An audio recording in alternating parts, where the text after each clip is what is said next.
Welcome to the Talking Toughness series of podcasts, where we examine the mental toughness concept with guests from a wide range of sectors, illustrating that our mental approach to what happens to us and around us matters for all of us. Our guests come from the worlds of business and public service, education, social mobility, sport, and health. They all share their experiences and their observations about the factors that have enabled them to survive and to thrive on their journey through life.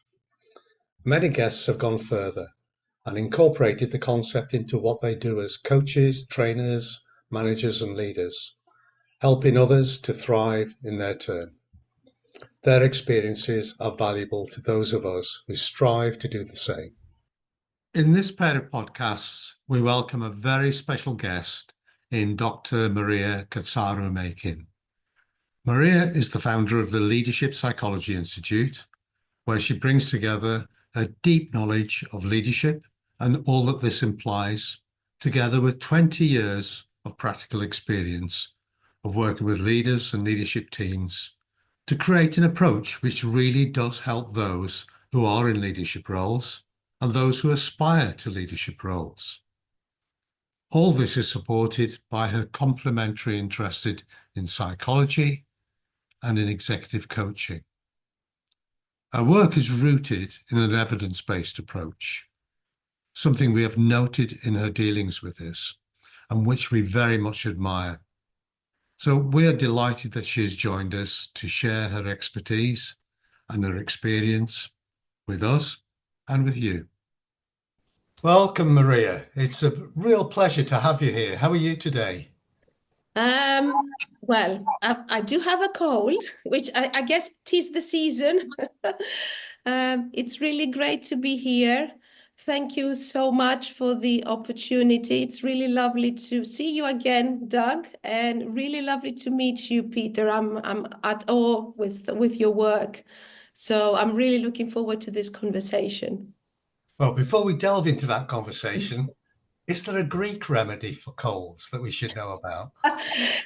Good question. Well, the last 10 days, I've drunk the whole of Greece of mountains in mountain tea. I don't know if you've ever heard that, like you here in Britain, you've got tea. We've got mountain tea. So I've been drinking that. I find it quite soothing for whatever reason that is. So, yeah. Well, that's great. That's the first tip for the listeners. Go and find Greek mountain tea, I assume. Okay, so Maria, you're the founder and the chief executive of the Leadership Psychology Institute. So leadership is at the core of your interests. Perhaps we can start off with, what is your understanding of leadership and what do you think its key features are? That's a very big question. So I'm not sure. To be honest, the honest answer would be that I'm still trying to understand leadership. And I have been interested in the concept from a very young age because I grew up in Nigeria, and in the 70s, the first thing I was exposed to was a military government after military government, and that was the norm. And that's one stimuli, let's say, I was exposed to. Then I had another stimuli. My father, who was a self-made entrepreneur without any education, and I would observe, and I can still see him, how he was with the people that he was working with, and he was working for, and with the people that were working with him. And there was this amazing thing about how he developed trust, and which I'm trying to make sense now because I couldn't make sense back then. So those are the very early things that happened in my life that definitely affected my interest. And then I've worked in organizations, and I was on the receiving end of leadership styles. Some of them were more effective than others. And then the psychology bit is, okay, it's about, because psychology is another big word which means a lot of things, and it's only basically it's about human behavior. So my aim was to try and understand or keep understanding. So what is it that makes up leadership? So I do that. There are, in my opinion, there are three components. We do have the leader, we do have the follower, and then we also have the context. So leadership happens somewhere in the intersection amongst those three. And I think this is why we have to be looking at those three dimensions at the same time. And I know, Doug, from previous conversations that we had, that's about systems, and that's one of our favorite topics. And I think I'm going to press a full stop there because now I can hear myself ranting on. So those are the few bits that are in my head. I don't know if any of that makes any sense. Well, for us, it makes perfect sense because, you know, we have apart from our interest in mental toughness, we have an interest in leadership as well. And your idea that it's about leadership and the follower, that's central to the whole thing. People sometimes forget that, but the relationship, in our view, can be very different, and it can be contextual, but it also it's all about maturity as well. I mean,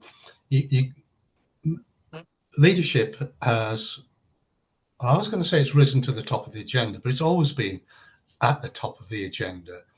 But people have always sort of understood leadership in terms of, well, another aspect of context, I suppose, in terms of the time. So if you were to go back to Roman times or Greek times even, leadership would mean something, but it probably doesn't mean now. It was probably about being heroic and leading from the front and, you know, and defeating other people and so on. Now we think we have a more rounded view of leadership. So I'm going to now turn the question back to you again and say, well, it's an intriguing subject, but why is it so important? Yes, there is, and it might be a potential answer to why it's important. Yes, there is the aspect of time, so it means different things. And at the same time, I think there's an additional aspect that if there's a common thread, is that always humans have been looking up for something. So there is that. And I think that's common if we looked at the concept of leadership across times. We're always looking for something, somebody greater, bigger, larger, whatever, to provide an answer. And I think it might be one of the reasons why it's so important. We can start. I'm still figuring out the answer. That's my honest answer.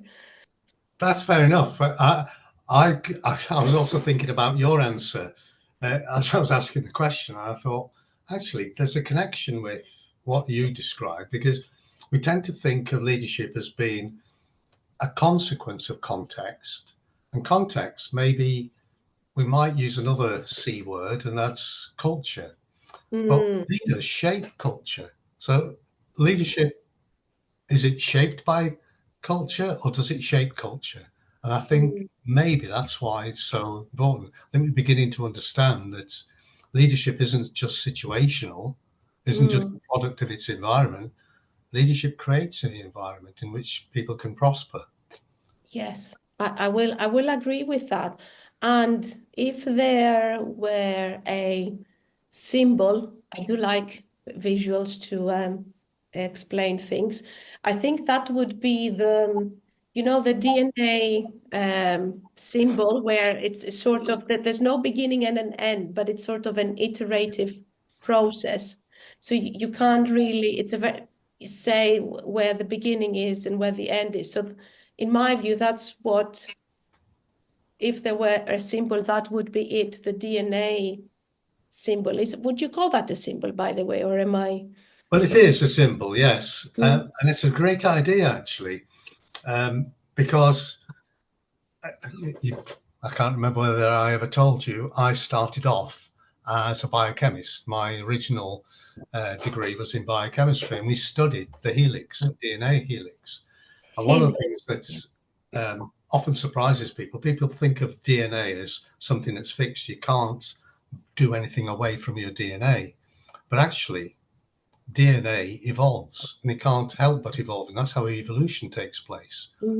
And therefore DNA isn't so fixed. And I think taking that idea and blending it with or using it as a lens through which you can understand leadership, it's actually quite an interesting way to do it. So well done. Oh, I did not know about your background, but I read it in the introduction of Right. the book. So I'm in the middle of the book at the moment, which is an amazing book, and I definitely recommend it to everybody. So there's, I think, again, listening to this is interesting because one can develop one's thinking as we talk, because I think we can borrow even more concepts from that DNA aspect, helix, as you call it, because in that evolution, I think leadership, as it has evolved, it has it got rid of aspects that don't work anymore. It has adapted to new conditions, circumstances, and others have remained the same but have sort of changed. And that's, I think, but you will tell us, that's what the DNA does, isn't it? It does, it does. Well, there's a third person in this conversation. We haven't heard from him yet. So I'm going to hand the reins over to Peter for a minute. Okay, thanks, Doug. So, yeah, been listening in, as I always do, and just a little bit about my background when it comes to leadership. I taught leadership at universities, 30, 40 years ago, and I never believed it. I never believed what I was teaching. There were simple and rigid models, and it's an area of real importance what needs expanding. And when I say I didn't believe it, when I became a leader, life got a lot more complex. So it's good in theory. We can say a lot, but it is, as you mentioned, it's contextual, and I'll come back to that. I think what's really positive is when you're talking the introduction, we're talking about leadership.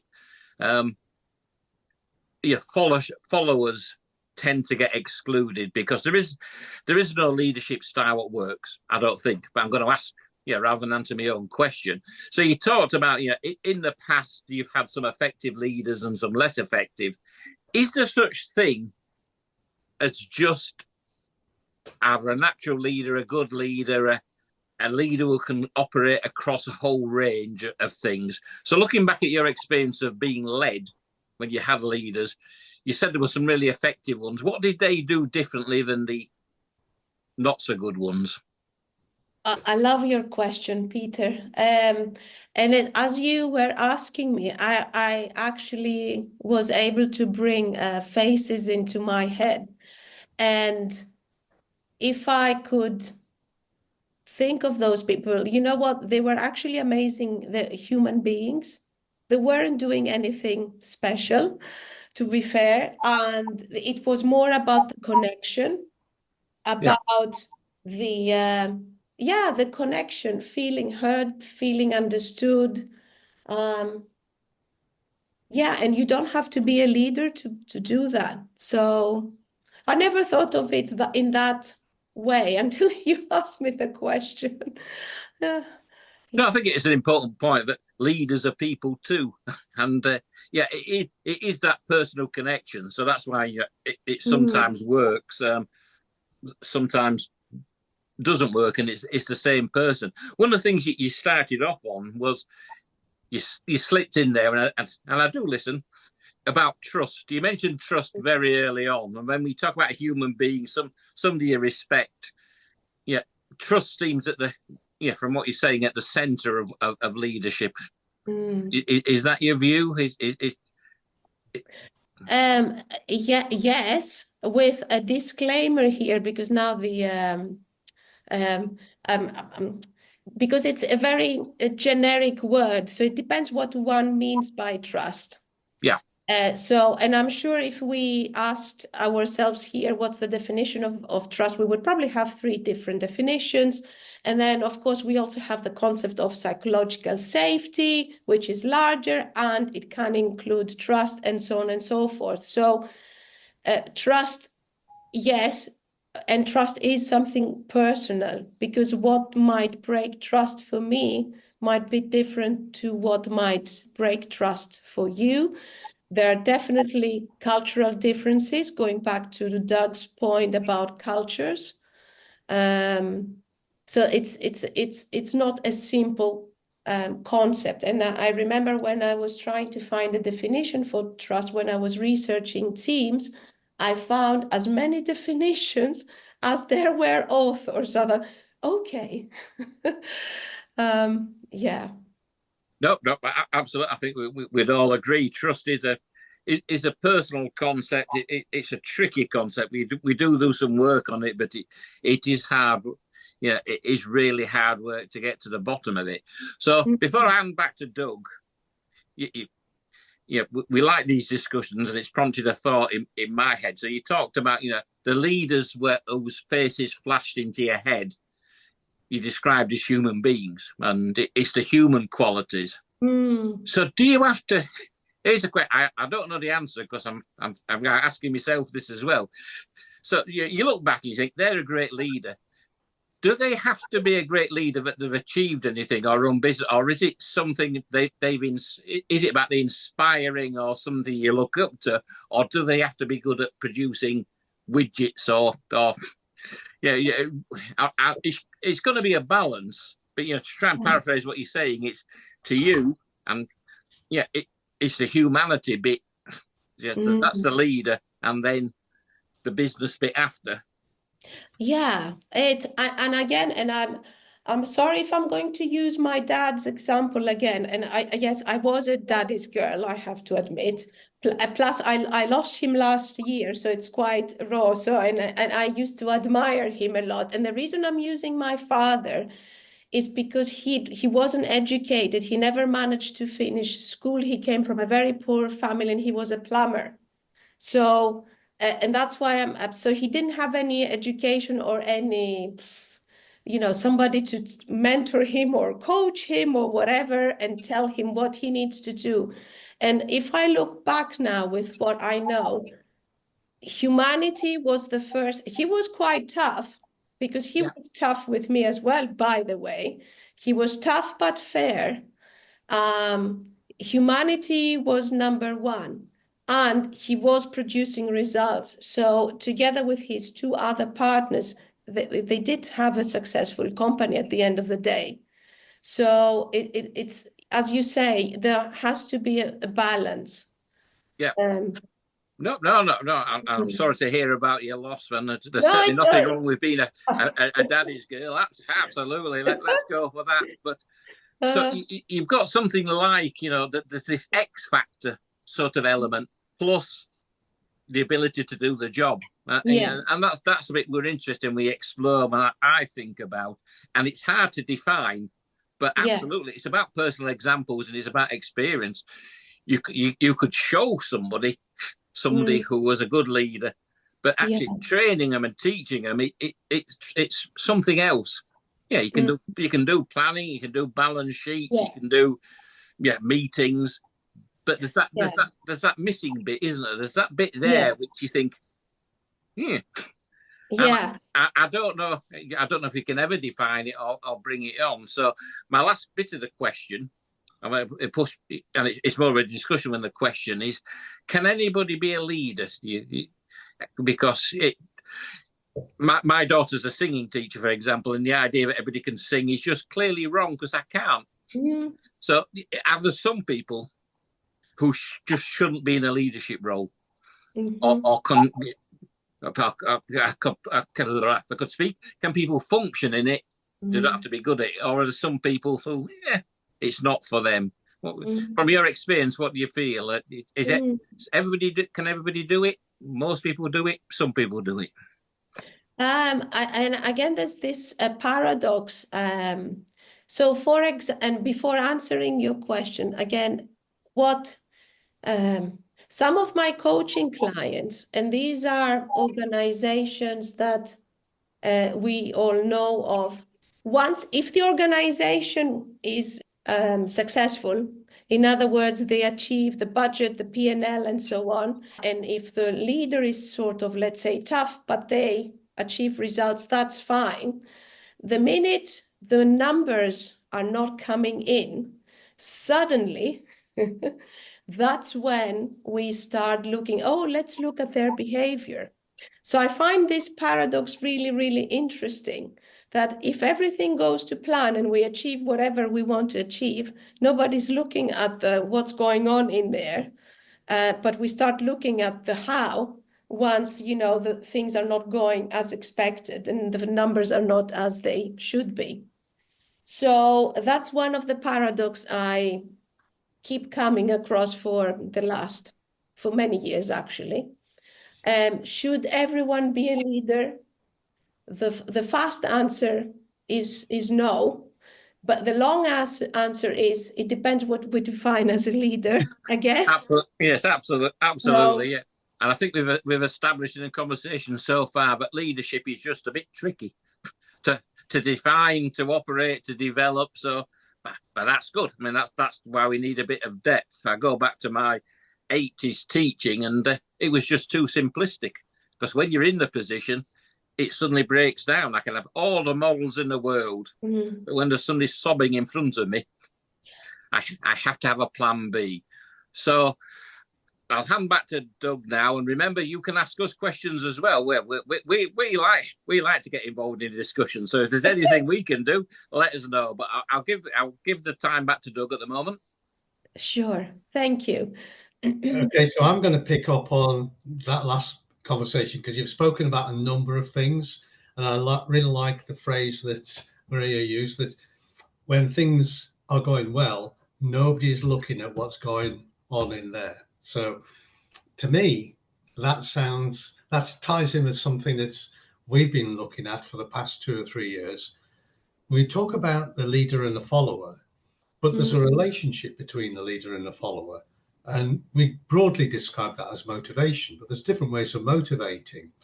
And what we're beginning to learn is that intrinsic motivation is the most effective form of motivation.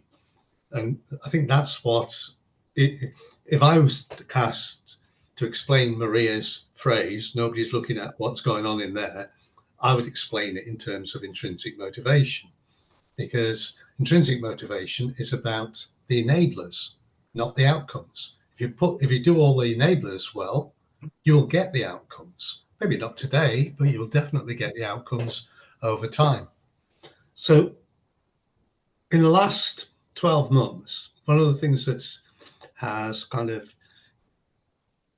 bubbled up in my head is, okay, so intrinsic motivation is the way forward. How important is the leader's intrinsic motivation? We never talk about that. We talk about the follower's intrinsic motivation. But what about the leader's intrinsic motivation? How important is it that they are intrinsically motivated? Doug, I'm wondering could you provide a definition for intrinsic motivation also for our audience, so that I'm just wondering whether whoever is listening might be thinking of the same thing. No, okay, that's fine. We talk about intrinsic motivation built on 4 principles. One of them is relatedness. People like work in an environment that is supportive and where people will listen to them. We talk about autonomy, not people giving you freedom to act and not standing over you and telling you exactly what to do every minute. We talk about mastery, that you've got the skills and the knowledge and the behaviors that you need to do to do your work. And finally, for me, the big one is purpose, that you're doing something for a valid and worthwhile reason, and that your contribution to it is valid and worthwhile. So those 4 things, what we very often see is, if those are present in a workforce, you have to do very little managing. because people like working in that environment and they respond to that kind of responsibility. I'll give one little example. A few years ago, I think Peter was also involved in this work. We worked at Champion Sparkplug, a big operation, about 750 people on the Wirral. And we were about to start a continuous improvement program, and we wanted to understand how to engage the workforce.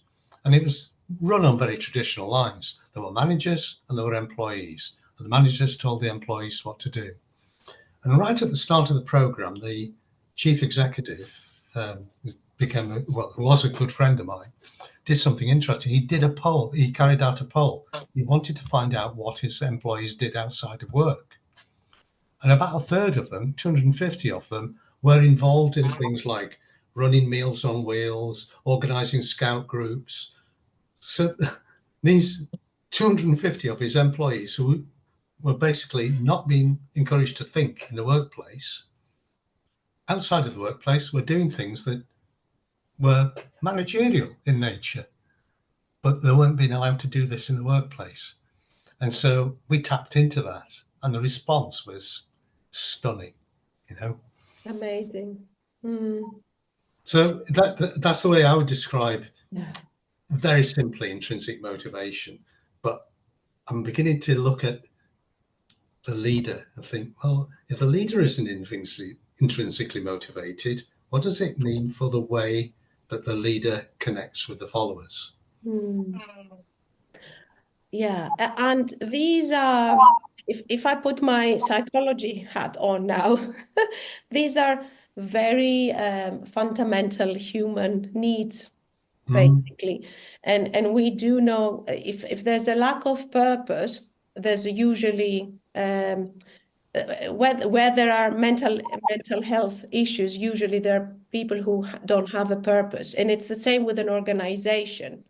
There's an issue if the organization doesn't have a purpose, there's usually, an issue there. And then relatedness, which is about connecting, that's one of the most important human needs. I would dare say much more important than satisfying my thirst and my hunger, the relatedness. So I will agree with you that that's equally, or if not more important, for the leader as well. And so how they are feeling and going about their own motivations, and to what extent they are aware to begin with about what motivates them, because that's another question mark. Well, that's another phrase that we like. Yeah, That's self-awareness, isn't it? exactly. And so I find that a lot of leaders are so focused on outcomes, they don't think about what needs to be put in place within themselves as well as the organisation in order to achieve those outcomes. And very often they're driven by being given purpose by people outside. So if you're in a publicly owned company, it's the shareholders. And if it's a venture capitalist, it's the venture capitalist who's shaping your purpose. And if it's not your purpose, you're never going to do a great job. I find this what you're just saying so important. And again, in my experience, when we design workshop, what happens is everybody wants to let's do leadership skills or whatever. I'm exaggerating here, obviously, to make a point. And when we say, right, but let's have a module on understanding myself as a leader, it's like everybody's looking at me as if I have two heads. It's like, no, but let's talk about the others. It's not about me. And it's quite a big struggle sometimes to put the spotlight on the leaders and say, okay, if you are better, everything around you will be better. It's not about you doing things to others. It's about, okay, how are you feeling to begin with? And it's a big challenge to do that. I don't know if you find that as well. I do. I mean, I don't now practice as a consultant very much. those days are behind me. I'm trying to distill what I know and trying to share it with other people. But one of the things that always struck me is we did most of our work with senior leadership teams, and very often they would very proudly present a summary of their business plan. And it would nearly always be in terms of profit or increases in turnover.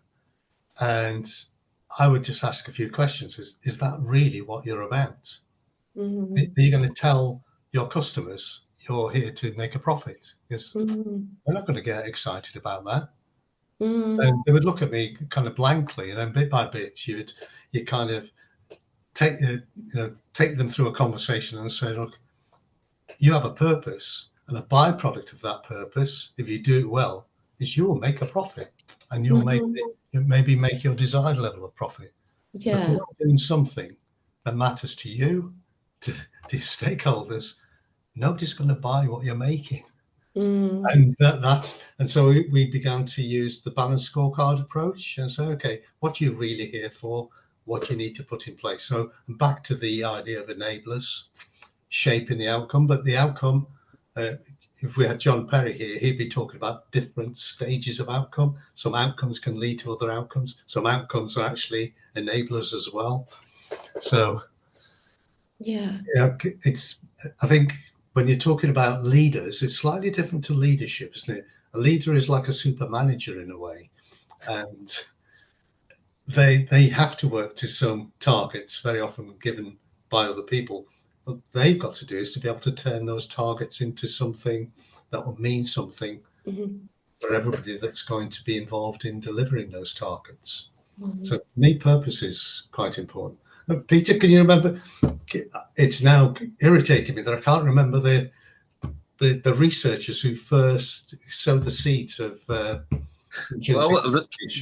there's a whole bunch of them, because what we've been talking about is need theory. So you go Maslow, Alderfer, Porter and Lawler, McMurray. There's a whole batch who developed the ideas, and when you think about need theory, fully on board with the idea that when you're teaching leaders, because you're absolutely right, leadership and leaders are different, it's all about self-awareness. And the thing I taught every student body I've ever taught is, if this model, this idea doesn't work for you, why would it work for anybody else? So when you're talking about followers, it's not about othering the followers. What you're saying is, in my life, I have this intrinsic motivation. And then we'll assume everybody else has these intrinsic motivators, like the need for meaningfulness. That raises a question, and another paradox is, if employees, followers can be self-motivated, why do you need a leader? And it goes back to the point Maria was making earlier on, that nobody actually looks at it while the organisation is succeeding. And actually, the followers sometimes tolerate leaders. They're generally harmless, get on with stuff. We'll do our job because we do that job anyhow. We'll smile and say the right things. I think when a leader comes into their own is when it doesn't work and people begin to panic, get confused. I mean, they can direct. But at the core of all this leadership stuff is understanding yourself and understanding other people. And we're right back, to McGregor in the 1950s, theory X and Y. But, the idea that some people just need to be told all the time what they're doing. Other people actually have this intrinsic motivation. And I'm at that end, that people, from my experience, most people, most of the time, want to do a good job and have got some good ideas. Then what a leader's trying to do is not shut them down. But we're back to psychology, and there's understanding yourself, understanding other people, having a flexible time approach really works well. But all these need theories, and I think we're all on the same page, is we have a basic human desire to be good at what we do. Yeah. Yes. And it's tapping into that, but then we don't like to be told we're not good at what we do. So another problem for leaders, you have to feed back and say, and it's about, I think, not judging, isn't it? It's about, it's going wrong. That's not working. Let's explore why. Not to say that they're bad or good or can't do the job. So the joys of discussions like this and about leadership is people are really interesting. And I think we can bring our experience and our models and our ideas and put them in the big pot and whoosh them around a little bit. But it's about that individual care, and it's understanding the complexities. Yeah, that's true. A mentor of mine once used to say that at the end of the day, it's all about love. Yep. He obviously he did not mean romantic love. He meant, this care, to be seen, to be heard, to be acknowledged, to be recognized. At the end of the day, that's what we all want. It is. It's about respect. And respect is, but I'll sometimes get it wrong, but I didn't mean to get it wrong. I've never met somebody who deliberately it just goes wrong. It gets away from you. But the idea of then you get told off isn't productive. But then it's also not productive to keep doing the wrong things. So for taking offence when somebody points you in the right direction, that's not good. So I think it's about respect. It's about care. But then you add into the leadership, and we've discussed it, is they've sometimes got to make the hard decisions. Yes, you have to let people go or reduce the workforce or Absolutely. It's hard to be popular as a leader. I think you can be respected as a leader, but not everybody's going to like you. Yeah, and how we said about the leader and the follower, again, that's also dynamic, because the leader needs to know how they can be a great follower. I don't think you can be a good leader if you can't be a follower. So it's being on both. It's and it's not and or, if that makes any sense.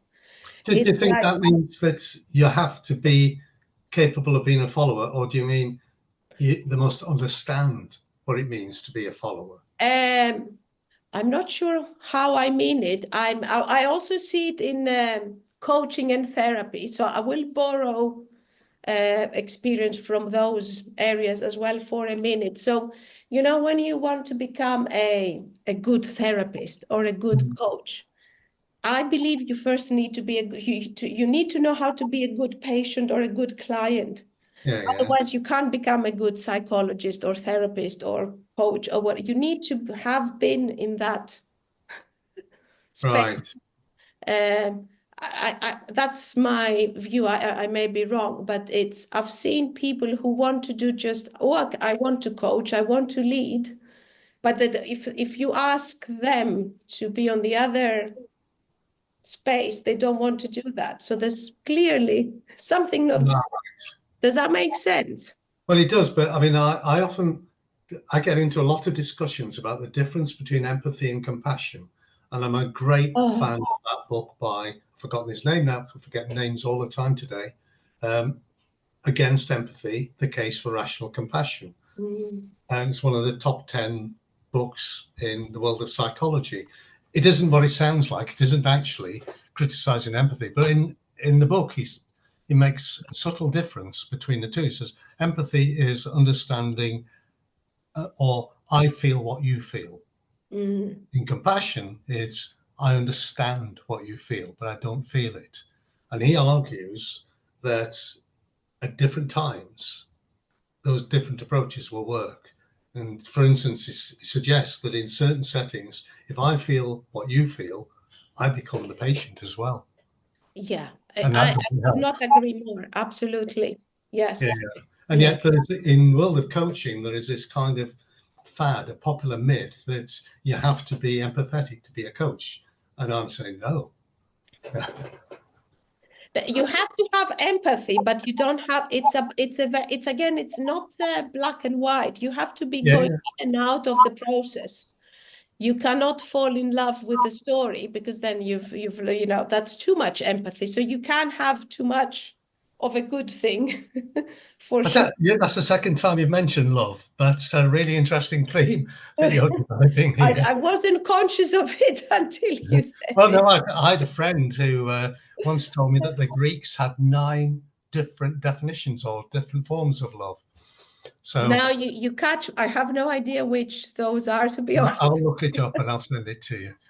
Well, it's interesting because I find that interesting. That's probably a theme, Peter, that we could be exploring perhaps with Maria outside of this podcast. Because my upbringing, I was at a very good secondary school, and this motto was in omnibus caritas. It was an Augustinian school, and in omnibus caritas means in all things love. And that was the underlying theme for everything we did at school. And it's really about respect, as Peter said.